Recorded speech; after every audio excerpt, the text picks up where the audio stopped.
Moderasi, moderasi, moderasi podcast. Moderasi, membangun obrolan dengan ramah, santai, dan inspiratif.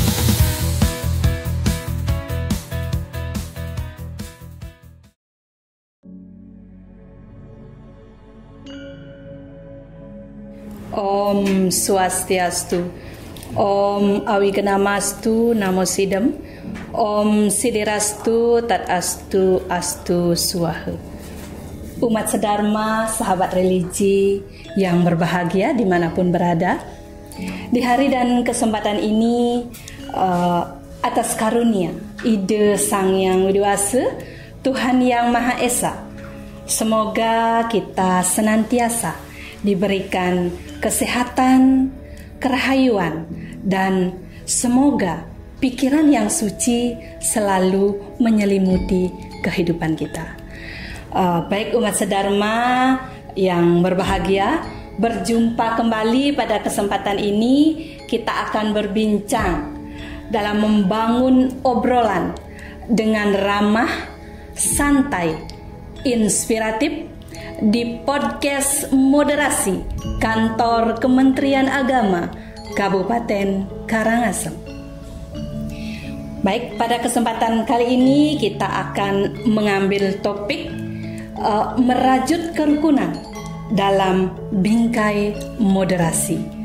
Umat sedharma, saat ini senang sekali telah hadir di tengah-tengah kita narasumber dari penyuluh agama Hindu Kantor Kementerian Agama Kabupaten Karangasem. Beliau adalah Bapak Putu Agus Ananta Wijayasari. Salam rahayu Pak Putu. Rahayu, Om Swastiastu. Om Swastiastu. Inggih punapika gatre dumun iki. Astungkare rahayu. Puniki Pak Tu. Sesuai topik nih, moderasi beragama. Berbicara tentang moderasi Pak Putu, kita sering sekali mendengar yang namanya kita sebagai umat beragama harus moderat begitu. Nah, artinya kita tahu moderat itu adalah kita berada beragama harus berada di jalan tengah. Nah, seperti ini kan. Nah, mungkin Pak Putu di sini bisa lebih dijelaskan lagi, apa sih sebenarnya itu moderasi beragama Pak Putu? Sekarang apa sih yang melatar belakangi lahirnya moderasi beragama? Pertama sebelum kita menjawab terkait definisi atau pengertian dari moderasi, pertama alangkah baiknya dulu kita merefleksi ke belakang apa yang menjadi latar belakang. Apa yang latar belakangi munculnya moderasi beragama. Kita ketahui bersama bahwa di negara tercinta kita, negara Kesatuan Republik Indonesia ini kan multi dari berbagai macam suku, ras, budaya, apalagi masalah agama kan seperti itu. Yang notabene kita adalah bangsa yang kaya sebenarnya, Bu Mira. Dan biarpun dalam konteksnya itu banyak perbedaan, tetapi mari kita maknai perbedaan itu menjadi sebuah kekayaan. Nah, otomatis kalau sudah merasa diri kita menjadi besar, menjadi kaya, pastinya kita akan memelihara. Kan seperti itu dulu. Konteksnya dulu seperti itu. Nah, terkait moderasi. Moderasi berasal dari kata moderat kan seperti itu, Merah. Di mana secara simpelnya dulu, secara simpelnya moderat itu ada di tengah-tengah seperti itu. Berada di tengah-tengah, tidak ekstrim ke kanan, tidak ekstrim ke kiri. Nah, jadinya seseorang yang memiliki moderat dalam dirinya menempatkan posisinya di tengah-tengah tanpa memihak. Kan seperti itu. Nah, sekarang ke moderasi beragama kan seperti itu. Kalau definisi moderasi beragama adalah di mana proses memahami sekaligus mengamalkan ajaran agama secara adil dan seimbang. Nah, dua ini menjadi kata kuncinya, Bu Mira. Adil dan seimbang. Nah, seperti kita umpamakan menimbang barang, kan seperti itu. Iya, betul. Kan adil dia, berimbang, seimbang, kan gitu. Adil dan adil dan berimbang. Begitu juga dengan moderasi beragama. Kita sebagai pemeluk umat beragama tidak boleh istilahnya itu mengagungkan agama sendiri, tetapi justru kita menjelekkan agama orang lain. Nah, itu yang menjadi esensi dari moderasi beragama. Jadi kita sebagai umat beragama wajib menghargai. Iya, betul. Wajib toleran. Betul sekali. Nah, sekarang menjadi pertanyaan, apakah moderasi beragama dengan moderasi agama itu sama? Beda. Nah, dari katanya kan sudah berbeda. Nah, sekarang saya mau menjelaskan tentang moderasi agama. Moderasi agama. Berbicara moderasi agama, sebenarnya agama itu sudah moderat, Bu Mira. Iya, betul. Agama itu sudah menekankan prinsip yang dua tadi, adil dan seimbang. Jadinya agama itu tidak perlu yang dimoderatkan, tetapi justru adalah umatnya yang perlu kita moderatkan. Seperti itu. Jadi sekali. Makanya ada moderasi beragama seperti itu, Bu Mira.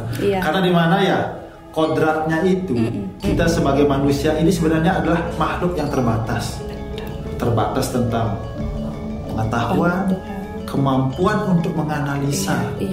Nah, justru kadang-kadang dengan menafsirkan yang salah atau multitafsir lah, itu yang menyebabkan seseorang memiliki cara pandang yang berbeda. Betul sekali. Jadinya kita sempit mungkin, Pak Budi. Iya, kalau kita berlebihan menyikapi seperti itu, inilah adanya ekstrem ini. Kalau sudah yang namanya ekstrem, ya otomatis itu sudah berlebihan. Kesannya itu berlebihan dan cenderung akan ke arah yang negatif. Seperti itu, Bu Mira. Apapun yang berlebihan, Pak Putu, ya. Betul sekali. Dalam segala hal ini sudah pasti tidak baik. Betul sekali. Nah, anggap kita pada saat, mungkin Bu Mira selaku perempuan, misalnya bersolek senang dandan. Kalau kita berlebihan berdandan, justru kadang-kadang akan merubah karakter wajah dari seseorang dan cenderung bisa jadi lebih tidak terlihat, mohon maaf, jelek jadinya kan seperti itu karena berlebihan. Kadang-kadang justru ada seseorang yang melakukan kegiatan berhias itu dengan sederhana, tipis, simpel, justru akan terlihat lebih elegan, lebih cantik gitu. Makanya janganlah kita menanamkan dalam diri untuk bersikap yang ekstrim. Nah, itu yang menjadi roh atau marwah dari moderasi beragama itu, Mira. Itu ya yang disebut dengan beragama yang moderat. Orangnya namanya moderat. Orangnya namanya kalau orang yang melakukan kegiatan moderasi beragama, otomatis dia akan menjadi orang yang moderat. Bisa dipahami nih, Ki Pak.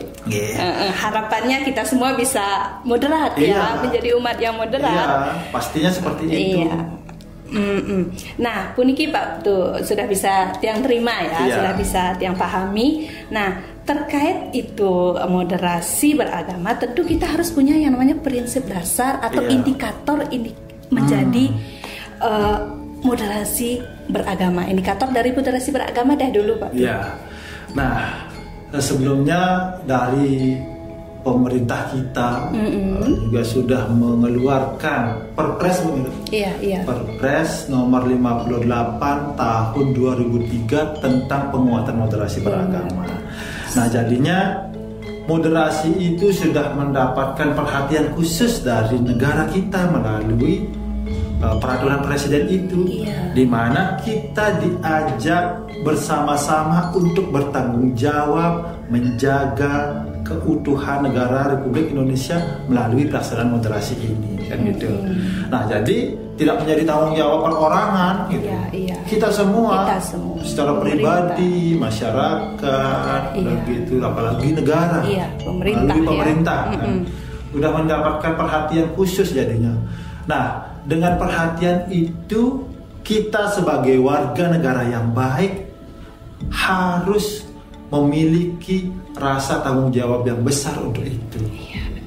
Apapun yang tertuang dalam Perpres itu wajib kita amankan, wajib kita laksanakan kan seperti itu. Wajib sebagai warga negara yang baik itu untuk menjaga kerukunan Pak Tu niki, untuk kebaikan bersama. Ya, karena apa? Kalau kita bisa melakukan moderasi beragama, yang menjadi produk dari moderasi ini adalah kerukunan. Ya, otomatis tidak ada gesekan antara satu yang lain, adanya sikap toleransi. Nah, balik lagi ke indikatornya ya. Indikatornya.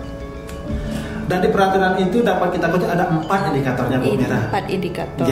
Ada 4 indikator yang perlu kita pegang. Pertama apa itu? Yang pertama adalah tentang komitmen kebangsaan. Komitmen kebangsaan. Yang kedua tentang toleransi.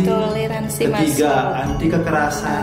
Dan yang keempat adalah penerimaan terhadap tradisi. Betul. Nah, 4 ini yang perlu kita pegang. Anti kekerasan, anti radikalisme. Iya. Penerimaan terhadap tradisi. Nah, gitu. Sekarang masalahnya penerimaan terhadap tradisi itu yang masih rendah Pak tuh. Menerima ajaran kita yang paling benar kan begitu. Nah, di awalnya kita sih harusnya gini dulu. Memiliki komitmen kebangsaan itu yang tertuang dalam 4 pilar kebangsaan. 4 pilar. Nah, mungkin sahabat Sedharma juga sudah paham apa itu 4 pilar kebangsaan kan, seperti Pancasila yang sebagai ideologi kan seperti itu. Udah gitu Undang-Undang Dasar 1945, Bhinneka Tunggal Ika, dan yang terakhir adalah NKRI itu sendiri. Nah, ini sebagai pondasi dasar untuk kita mampu yang menimbulkan namanya cinta tanah air. Kalau sudah cinta, apapun akan kita lakukan kan seperti itu, Mira. Betul. Jangankan hanya menjaga kerukunan, mungkin untuk berkorban demi negara juga kita pasti lakukan. NKRI harga mati, betul sekali. NKRI harga mati. Jadinya melalui 4 pilar kebangsaan ini juga perlu kita tanamkan dalam diri.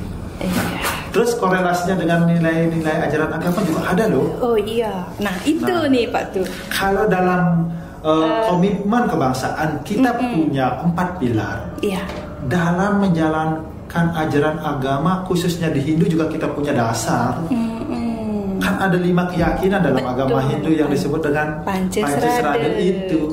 Nah itulah yang akan menjadi pondasi kuat kita untuk beragama. Kalau kita sudah memegang kelima keyakinan dasar dari agama Hindu, otomatis apa yang menjadi esensi kita dalam beragama akan dapat kita capai. Sama halnya dengan moderasi seperti itu. Nah, sebagai dasar yang kokoh, maka kita perlu menanamkan dasar ini, baik itu komitmen kebangsaan maupun dasar keagamaan kepada generasi muda kita, agar dia memiliki pemahaman yang menyeluruh tentang agamanya seperti itu, Bu Mira. Tidak setengah-setengah. Kadang-kadang seperti orang kan baru tahu sedikit udah keluar kan seperti itu. Nah, jadinya kita harus memiliki fondasi yang kokoh dan kuat dulu.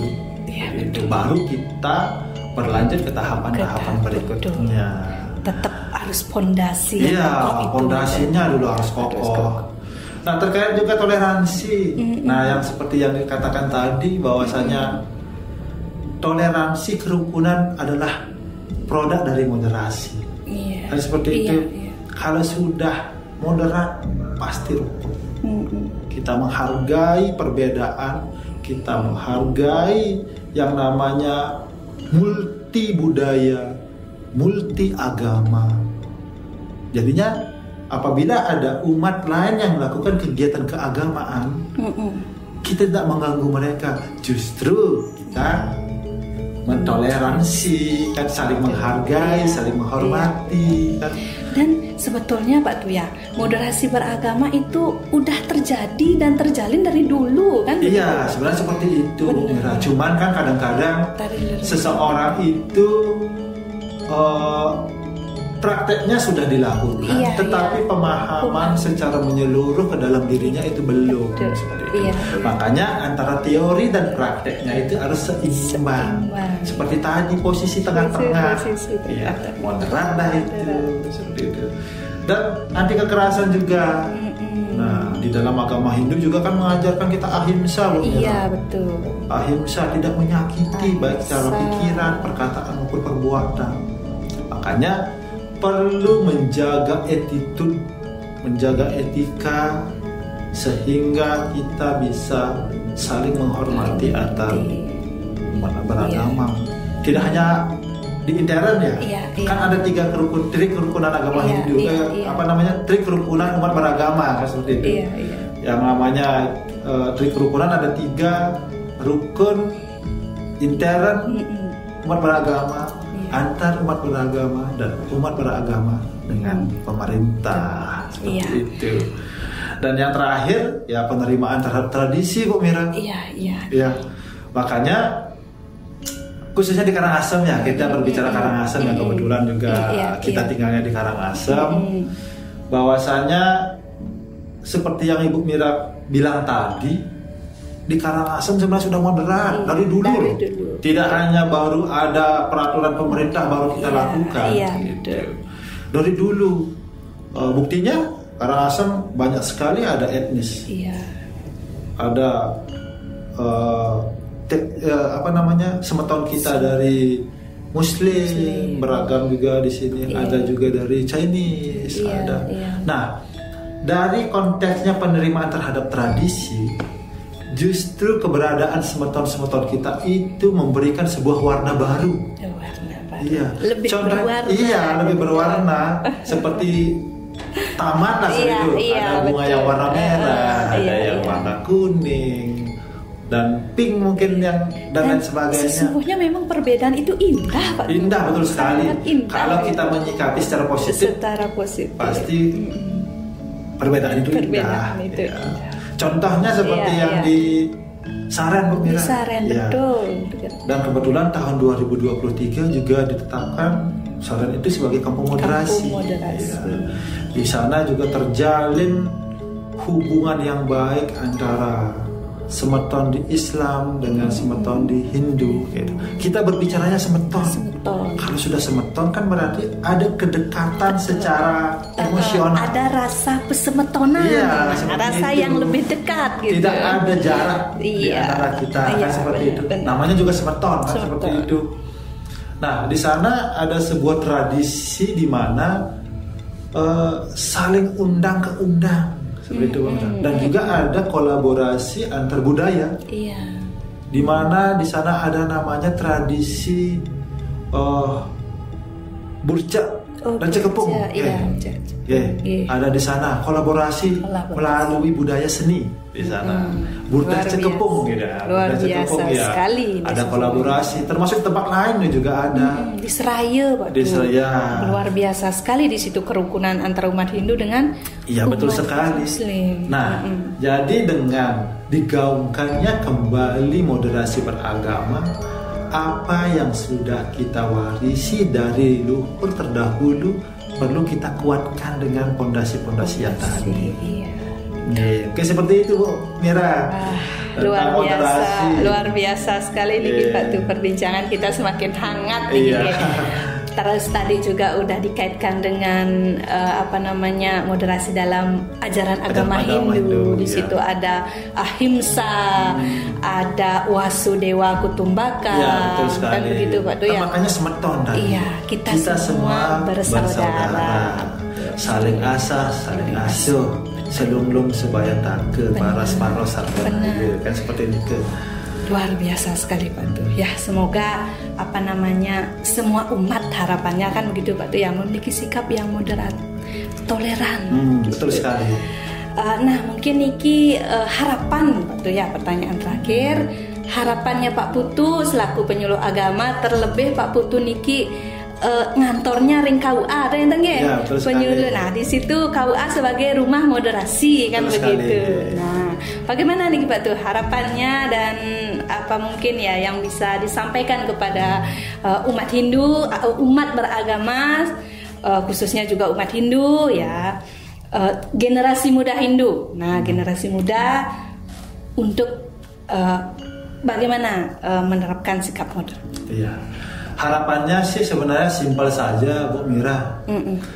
kita sebenarnya harus menyadari hakikat kita terlahir menjadi manusia adalah manusia yang penuh dengan kekurangan, kan seperti itu. Iya. Kita terlahir dengan perbedaan. Nah, dengan perbedaan itu, mari kita himpun kekuatan untuk menjadi satu. Gitu. Seperti kita mengikat lidi menjadi sebuah sapu. Kalau hanya sekedar satu lidi, gampang sekali kita untuk mematahkannya. Tetapi kalau sudah diikat menjadi satu, kita bersatu, ya betul sekali. Nah, orang yang mau mematahkan itu akan susah.